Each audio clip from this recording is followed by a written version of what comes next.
Hello guys, welcome back again. Member Mukana Taram Noxuri. Nasigi knowledge, yam interest organic. Wiki India ki labor geological scientists. Karan India ki dum lab Eastern Ghats ki odum lab forest lay forest sida kwegi fungus ama discover tore. Kamay to muno hay kanda masina akoy plastic singse chasok pangamba manghan bangamba itare destroy to bangamba decompose to bangamba itare masi dum kana ni khale ko haidi plastic singse koina waste ne amani mai thara su air pollution ha amada dam tawraju amada everywhere mari pollution ngak ni plastic ai natra mayam khangdar ngak ni aduna maina ma chasok pangami ga na fungus or any kind of bacteria am tholok tar gadi yam thi afa oi doi natra sim thamjege parade memes lo video sim changsan si yamina si an bang si Boomer the yoba sticker do Kudang the Napada cancer nani dana Pakatsarakpa ingonda Nisha Zabray.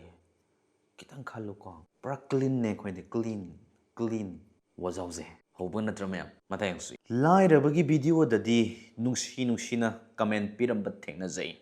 Lie about ingonda di laning day. Karisanarike. Ah, Nang Nazulana Kalure. Laybaga, Migi Lari Ubagi, Madu the Popers and Patty. Ka madugi minungsiduga laibagadi amu khenarani natra wakhando ai horojiko matayangsi nupina nupada nungsi hairaga koina khibase thunei haibani ko soidana yaubiramuni thaje ngasi phawse leriba couple married isil now sing pan mas hoyarong ani pan tagdi please ite moiro ya kano ero ite masoibi ya iyamba soibi inaw soibi iringana soibi mem yauramani please matayangsi luhongba matungdadi kanagi nupigi pendaba shauningba warauba kappa nokpa harauba nuaiba loinamak nupaduda tainadoribani tadabasu yararoidaba aduna sige mayamse khangma ngamni khalagadi nupi thiba yare kakninga yaudraba poini ko kakninga yaudraba karam point kakpa yagene yaura moida mayam natra matayangsi officer gi masa lambi de accident thoke tawbadai ainaga kanbiraga moi nusibinana thaba amaga hapiradi nuaini bo asaji sida natadi yararoi mayam hope thamje ko nupa khoi hoji matam gi youth unemployed or ba thab phangdai sing sing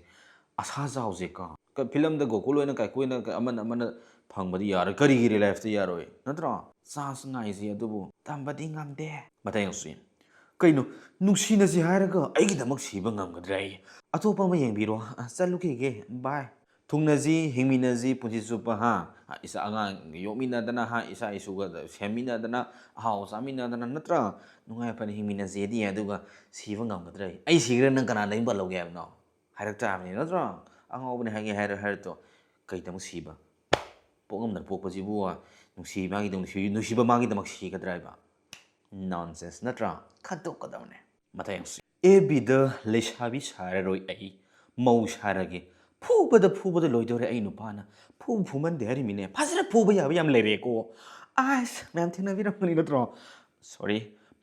manam take phuba yaba lere ko si haraga kano lana khanbi kano ko asu sengaiwa maya yawba mache yaw nangan tek samada masit ka lehobdo doctor yawne film da nungshibagini ko thakam jasalaga nupi da phubudo domestic violence to nati ko haijeri se matayangsi aigi friend lisida nungti gi bari to buzu yauri fajana yawi ming panjaroi khadi dum lei ko dum uba ko every instagram do rama do post hakal pose boket have boket kang di boq pa ba di boket kana pa ba ba potu boket kana pa ba potu boket khangjalak sa di mo english ko ko imalo na sa di na tra hai ba gyan dar lo re adugumba boket ka no lei em fire ni nukti gi ke ama tawraga every post ko dingi to bo lei ko kang di nukti gi pokro ma bo hainingakpa yawi ko badi adum tawba manba yawi ko kaino oirambasu yaye thai sahi khuding gi sahi mari manga taruk tari pa mapan taragi video namhorga nuti gi thagalam bar kana khamnatra idea khoi gi kudam hoina se badi em taw matamda magi short se film short cut tagi hena mara kana namhau basu oiramba yana lei samna dum khana sika panba yawi ga suwaro bi gino mem saji khara pan tari ko aingonda se pan ko ngayamni nangai da dum pan do lerabani ko matayangsi nisa sizinaba isinau sing phone yondou leradi haibira o ai phone yadre lupa sahum samri naga yadouba ya as live status reveal to way do sini ko ꯌꯥꯗ꯭ꯔꯦ ꯆꯍꯨꯝ ꯆꯥꯝꯃꯔꯤꯒꯤ ꯐꯣꯟꯗꯨꯕꯨ ꯀꯩꯅꯣ ꯇꯧꯗꯣꯏꯁꯦ iPhone ꯅꯠꯇꯅꯗꯤ ꯐꯪꯗꯧ ꯃꯥꯟꯗ꯭ꯔꯦ ꯃꯥꯏꯁꯦꯀꯣ ꯐꯔꯦ gas ꯃꯤꯟ ꯁꯣꯏꯕ ꯇꯦꯟꯍꯟꯖꯒꯦ video ꯑꯃꯇꯪꯁꯤ ꯃꯔꯥꯡ ꯀꯥꯏꯍꯟꯖꯔꯛꯀꯦ ꯌꯥꯝꯃꯤꯅ Hello. Bera. Abri khai mama mujra abri khai mama wahado. Ha khiri ha khiri.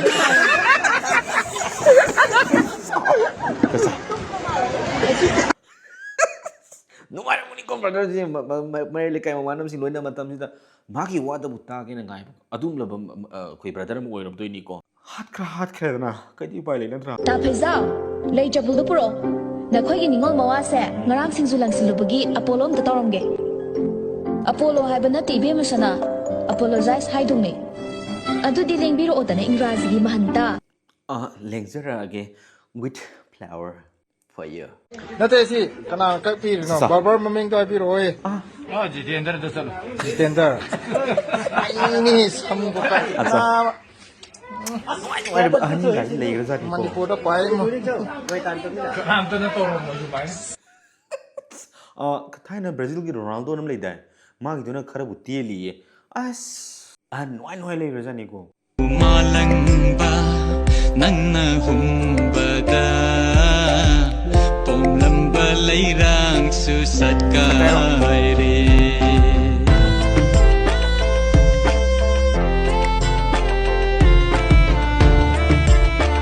ꯍꯥꯏ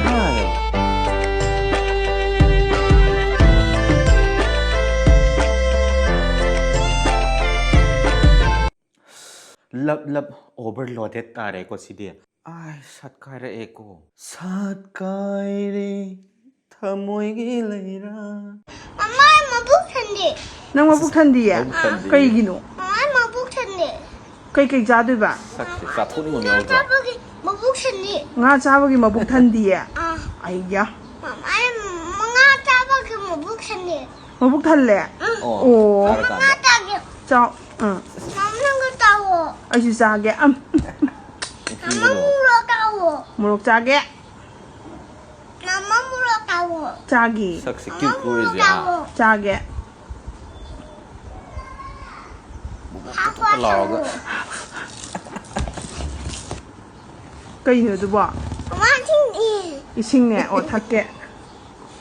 ꯁꯥꯟꯅꯔꯤꯕ ꯍꯥꯎꯋꯦ Mama, ekta muro ni dawe. ꯃꯣꯔꯣꯛ ꯑꯅꯤ ꯌꯥꯎꯋꯦ Ah, ꯑꯣ ꯍꯦꯟꯅ ꯅꯨꯡꯁꯤꯔꯛꯄ ꯇꯥꯏꯃꯤꯡ ꯀꯩꯅꯣꯗꯨꯅꯤꯀꯣ ꯁꯛꯁꯤꯁꯨ ꯑꯩꯈꯣꯏ ꯗꯨꯞ ꯗꯨꯞ ꯂꯥꯎꯔꯒ ꯄꯥꯛꯀ ꯅꯥꯔꯝꯗꯧꯕ ꯑꯉꯥꯡ ꯃꯥꯟꯗꯦꯀꯣ ꯍꯦꯜꯗꯤ ꯑꯣꯏꯅ ꯑꯗꯨꯝ ꯎꯏ ꯍꯥꯏꯇꯥꯔꯦ ꯅꯨꯡꯁꯤꯕꯁꯨ ꯂꯣꯏꯔꯦ ꯆꯥꯊꯣꯛꯅꯤꯡꯕ ꯁꯛꯇꯨꯅꯤꯀꯣ ꯁꯦ ꯅꯨꯡꯉꯥꯏꯇꯦ ꯌꯣꯡꯂꯣ ꯀꯩꯅꯣ ꯄꯤꯛꯇ꯭ꯔꯨꯗꯤ ꯌꯥꯎꯕꯗꯣ ꯅꯠꯇ꯭ꯔꯣ ꯃꯥꯅꯦ ꯀꯩꯗꯧꯔꯤꯅꯣ ꯅꯪ ꯁꯤꯗ ꯒꯨꯂꯤ ꯆꯥꯗꯕꯩ ꯉꯥꯎꯔꯤ ꯅꯨꯡꯉꯥꯏꯕꯅꯤ ꯁꯤꯁꯦ ꯐꯤꯂꯝꯗ ꯀꯩꯗ ꯑꯃꯗ ꯀꯣ ꯒꯨꯂꯤ ꯆꯥꯗꯕꯩ ꯉꯥꯎꯔꯤ ꯂꯩ ꯑꯩꯁꯦ ꯉꯥꯎ ꯐꯩꯗꯅꯗꯤ ꯆꯠꯈꯤꯕ ꯌꯥꯔꯣꯏꯀꯣ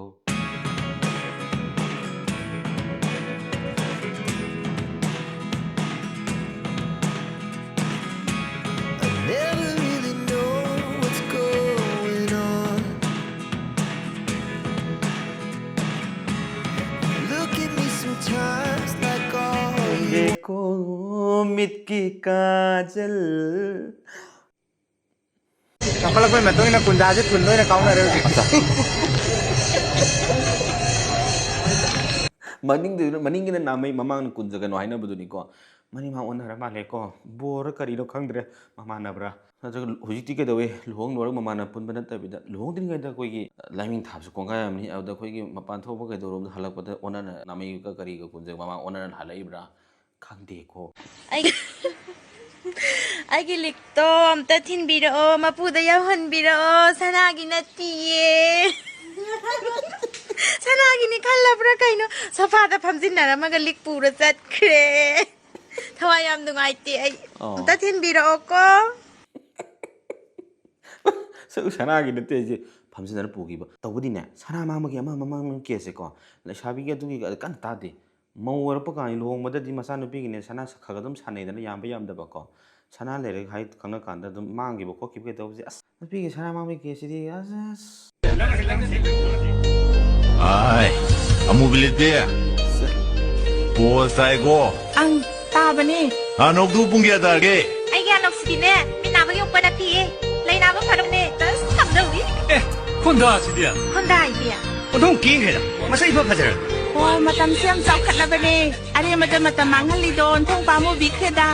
โอ้มันเจอ College kado khang kai kan ni ngai da pe matam da acting be acting doi lerek ti to reels ka gai to Semaman dia tekan sam lekan. da dhira si Nó jo không ko bao giờ đi Cái từ đó đừng cái là mẹ sát không một sự nhân từ này nó là này nó phải là cái gì một con này xem nó đi này Không xiên gì thế này. Cái gì xem rồi ăn chén áo mất tâm này. mane mina manga dang phamazu no ma da ta ka do paisa da mina manga soi ta ni ko dukan je really Bradiras kanam dikhana phai ko Bradiras kames lom san si si jam hang nam kan je ko karan tara tar ba yauri ko aham yo ko Punima Khuman brogi shakse kwa gi mana apat pa mali hazeyam phajani ibra kari hani ngimna Punima ni ngale mata gum thagoi stebadi topiganu da Punima mana to laga apat pa mana da sai tekhalakani natra lage matayang si Prameswari huidrom bro singa sidi iru jaba male kai nupi nga to tawi nga si yam yeng sale Husti kal chari bani nuti iluze ingdam da de kita ngak pi gani ko adu chuma sui sumba sui ba nong phatu ki wa natra husti nuti iluze kai luzda ma yaw brane matayang sui Nandita Safam brother nong phatu su reels ka do nama udana karam reels toroge maning ni bitorora side karam torogya for dance or hip hop karam rock torora matayang sui Mahesh Max Bro, sahi am tai biro som da yena ba da sina dore 19 matayang sui ibom cha lai shram brother gi video yeng na yot thangat pada yot na nan ke tawre brother yot thangkali ngai di please ai video hai ba leti am hai ba leti please concentrate taw ko yot na nan ba kaya hamani ha sonda sido pambom da si bicep ta taw ko da pot da atopa da ba taw lai ngaksam da nan na phun ni na ta wari bo ko video si ang video sana video amuta ni taw bi gano ko guys punamok phageni ngak nawai na ba entertain taw no hona zakhi bani swaran ke biar so ngak pi gani paraga matang tesin jage see you again on next video bye bye